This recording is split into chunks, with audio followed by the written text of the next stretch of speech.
नमो नारायण, जय महाकाल, जय मां बगलामुखी।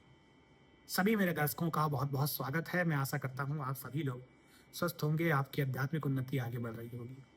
आज के मेरे वीडियो का टॉपिक बहुत महत्वपूर्ण है क्योंकि आज मैं बताने वाला हूँ क्या उग्र साधनाएँ जैसे माँ बगलामुखी, माँ प्रत्यंगिरा, धूमावती की साधना, मातंगी की साधना, माँ काली की साधना या फिर नरसिंह भगवान की साधना, पंचमुखी हनुमान जी की साधना, ये सारी साधनाएँ जो पावरफुल होती हैं, क्या बिना गुरु के की जा सकती हैं? और अगर की जा सकती है तो कैसे इसे हम कर सकते हैं?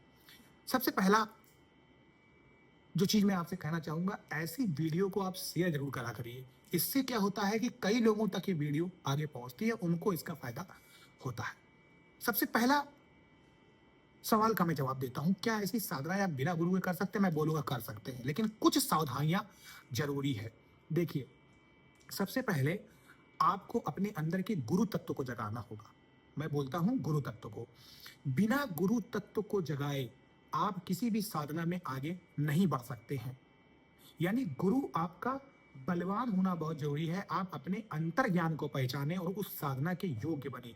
बिना गुरु के कोई भी साधना नहीं होगी, कोई भी आपको निर्देश नहीं मिलेगा, आप सफलता नहीं प्राप्त कर पाओगे। अब तीन तरीके आपके पास हैं। तीन तरीके। पहला, गुरु को बना लें, गुरु जो मंत्र देंगे उसकी साधना कर लीजिए। दूसरा, भगवान दत्तात्रेय को गुरु मानकर आप साधना कर सकते हैं। मैं यहाँ पर ये नहीं कहूँगा कि आप भगवान शिव जी को बनाएं या फिर आप हनुमान जी को बनाएं, भगवान दत्तात्रेय को बनाएं क्योंकि उन्होंने भगवान शिव, ब्रह्मा और विष्णु जैसा शरीर और सर पाया हुआ है। सेम तीनों भगवान की उनके अंदर सम्मिलित शक्ति है और भगवान दत्तात्रेय का मंत्र होता है द्राम, द्रीम, द्रोम। ये शुक्र का मंत्र भी होता है। बहुत पावरफुल भगवान माने गए हैं। उनकी पूजा अगर आप करते हैं, साधना करते हैं, तो वो आपको शक्ति देते हैं गुरु बनकर। तीसरा सबसे बढ़िया तरीका होता है कि आप खुद अपने अंदर के गुरु तत्व को जगाएं। अब ये तत्व कैसे जगेगा आगे की साधनाओं के लिए?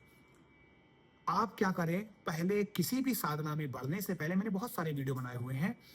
एक मंत्र करिए, ओम गुरुवे नमः, या फिर ओम ब्रह्म बृहस्पते नमः, या फिर ओम ब्रीम बृहस्पते नमः। ये तीन मंत्र करने हैं। ध्यान दे, फिर से रिपीट कर देता हूं, दोहरा देता हूं। ओम गुरुवे नमः, ओम ब्रीम बृहस्पते नमः, या फिर ओम ब्रह्म बृहस्पते नमः। इन तीनों में से कोई भी एक मंत्र आप चुन लीजिएगा। इसके आपको कम से कम 5 माला डेली करनी है 21 दिनों तक, और बाकी 21 दिनों तक जितनी आपकी श्रद्धा हो, 11 माला, 21 माला, 51 माला, 100 माला, 251 माला। ये आपकी अपनी क्षमता, अपनी एनर्जी, अपने समय के ऊपर है कितनी आप कर पाते हैं। जब 21 दिन की ये साधना पूरी हो जाती है, तिल से आप, कोई भी तिल होता है उसका आप थोड़ी सी हवन सामग्री लेकर ओम गुरुवे नमः 108 बार ही, केवल इसका दशांश करने की जरूरत नहीं है, केवल 108 बार आहुति दे दीजिएगा हवन में। अब आप किसी भी साधना के लिए योग्य हो चुके हैं। जो भी साधना आप करेंगे उसमें आपको फल मिलेगा। क्या हम इससे भूत प्रेत पिशाच बैताल की साधना कर सकते हैं? बिल्कुल कर सकते हैं, लेकिन इसमें एक और नियम है। इसकी साधना करने से पहले देह सुरक्षा बहुत जरूरी है। उसके लिए भगवान विष्णु का आपको मंत्र पढ़ना होगा, ओम नमो भगवते वासुदेवाय। डेली आप करिए कम से कम 5 माला, या फिर ओम काल रात्रे नमः, हम काल रात्रे नमः कर सकते हैं। ओम हम हनुमते नमः कर सकते हैं। तो माँ काली, भगवान विष्णु, भगवान हनुमान जी आपकी रक्षा करते हैं। तो देह सुरक्षा बहुत महत्वपूर्ण है। बिना इसके आप झटके खा जाएंगे, धोखा खा जाएंगे, आपको दिक्कत हो जाएगी।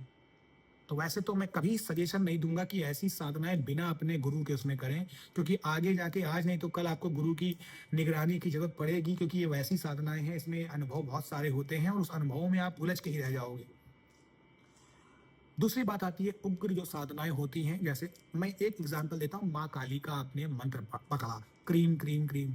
अब क्या हुआ, उस मंत्र को भी आपने सेम वैसा ही करना है। अगर आपने मेरा पहला वीडियो देखा होगा, सेम आप 21 दिन का संकल्प लीजिए, 51 दिन का संकल्प लीजिए, जितनी माला आप करना चाहे कर लीजिए। उसके बाद आप उसका हवन करवा लीजिए। इसका भी आप दशांश हवन कर सकते हैं। अगर नहीं कर पाते हैं तो फिर 108 हवन ही कर लीजिए, कोई प्रॉब्लम नहीं है, ये भी हो जाता है। उसके बाद आप इसकी एक माला डेली करिए और अगर आपने गुरु के मंत्र की है तो ये एक मालाएं होती चली जाएंगी। तो जिंदगी भर आपको इतने मंत्रों का जाप करने की जरूरत नहीं होती है। तब जब आपको अपर लेवल की, ऊपर के लेवल की सिद्धि चाहिए हो, तब आप ये चीजें करें। अन्यथा आप एक माला करें, पहले आप पूरा शरण कंप्लीट कर लें, मंत्र की सिद्धि पा लें, चीजें पा लें। तो उग्र साधनाएं बिल्कुल की जाती हैं, लेकिन कुछ खास बातें होती हैं, जैसे देह की सुरक्षा। आपके सामने 2 दीपक जलने चाहिए, एक नॉर्मल दीपक होगा और एक घी का अखंड दीपक होगा, जो जलना ही चाहिए।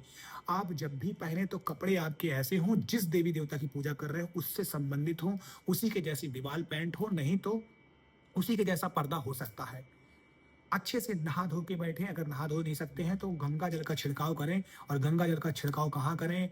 गर्दन में करें, हाथों में करें, सर पे करें, या यहाँ जहाँ पर आपके चेहरा हो वहाँ कर सकते हैं, नाभि में कर सकते हैं। मतलब आपके शरीर पे गंगा जल टच होना चाहिए। ऊनी आसन पे आप बैठें ताकि आपकी साधना जो आपने ली है वो नीचे जमीन न सूख ले। उसके बाद शुरू करने से पहले संकल्प लें। पानी जो होता है उसका आचमन करें, खत्म होने के बाद भी आचमन करें। अपनी माला को संभाल कर रखें, किसी से अपशब्द मत बोलें, किसी के बारे में बुरा मत सोचें। स्त्री संसर्ग वर्जित है, पुरुष संसर्ग भी वर्जित है, ब्रह्मचर्य का पालन करना है। एक बार आपको जमीन में सोना पड़ेगा। इस साधना के समय जितना हो सके कम बोलिएगा, क्योंकि एनर्जी आपको सेव करके रखनी है। तो क्या आप उग्र साधनाएं घर में कर सकते हैं बिना गुरु के? बिल्कुल कर सकते हैं, लेकिन एक बार के बाद आपको गुरु की जरूरत पड़ेगी। लेकिन कोई दिक्कत नहीं है, सही साधना होगी, सही मार्ग होगा तो गुरु आपको अपने आप मिलेगा। अगर आप ये वीडियो देख रहे हैं और आपने डिसाइड किया है, निर्णय किया है कि मैं साधना करूं, तो ये भी आपके प्रारब्ध थे, उन्होंने आपको चुन लिया है।